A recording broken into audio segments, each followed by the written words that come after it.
Ahoj přátelé, stejně jako vy sedíme doma s rodinou takhle pěkně pohromadě a řekl jsem si, že by vás možná zajímalo, co si doma vaříme, abyste si to mohli uvařit i vy doma. Snažil jsem si představit, co vlastně máte doma a čím bychom měli začít. Takže jako první recept jsem si vybral samozřejmě špagety, budou to špagety carbonara. První, co jsme udělali, je, že jsme si dali velký kastrol, hrnec, do toho hodně vody.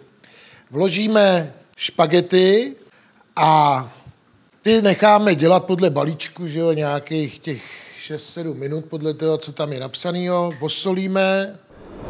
Přátelé, špagety jsou ve vodě, první krok hotov. Ale teď se musím přiznat, teď se dostanu na tenký led. Italové tam dávají pančetu, no my ji nemáme, kde bychom ji vzali.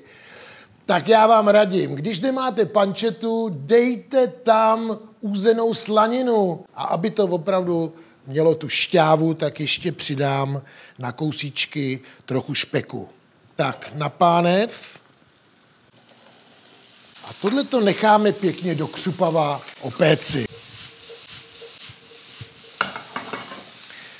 Přidám trošku chuti česneku, to znamená, že vemu stroužek a trošku ty pánvy si takhle zajezdím. Ne moc. Tak tenhle recept je totiž o té uzený vůni a chuti. Proto jsem tam dal i ten špek, aby vlastně ty šťávičky bylo víc. Tak pěkně vysmažený. Zalejeme takhle naběračkou a něco té vody ze špaget. A teď si uděláme tu nádheru. To znamená, Italové, zase se vracím na ten led, tam dávají pecorino. Ten my nemáme. Potřebuji nějaký jakoby tahavější sýr.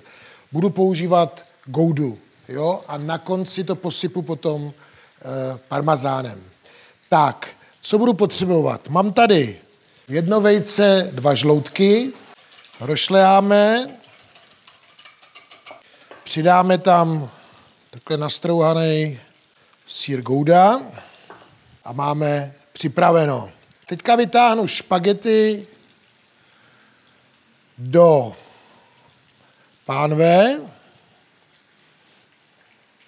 Promícháme, vypneme.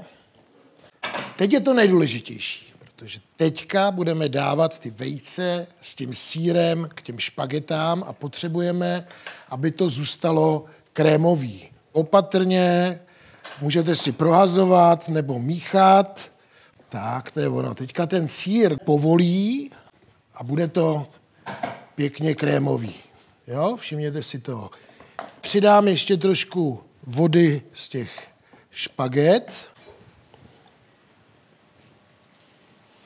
A já to ještě mý rodině zjemňuji smetanou. Tak. Jo, teď to necháme lehce probublat. Opepříme. Nejlépe čerstvě mletým pepřem. Na pepři nešetříme.